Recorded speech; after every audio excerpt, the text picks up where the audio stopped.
I'm for thinking one of the biggest and hottest comedians right now in the Republic of Liberia, and I say subscribe to Karr Record Comedy for more laughter, for more fun. The CEO of Karr Record. I love you.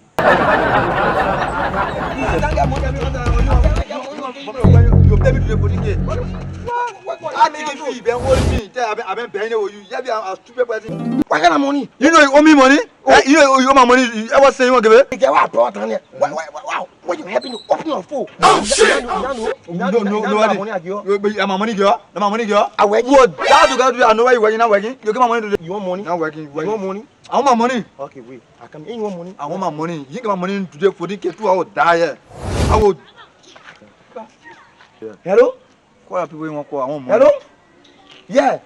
I bring in. And I wait down there. I can go there. Wait down there who? I can go there. Yeah, wait down there who? Where nobody was at the last time. Yeah. I bring in. Yeah, we are bringing in. Nobody must see you. The prayer prayer of me. Yeah. Well, what? Yeah. Okay, I bring in there. I bring in. You want to buy a seat? I'm on quality. You think so? They're wise. I'm gonna come. I bring in. I bring in there. I'm gonna get my money. I bring in.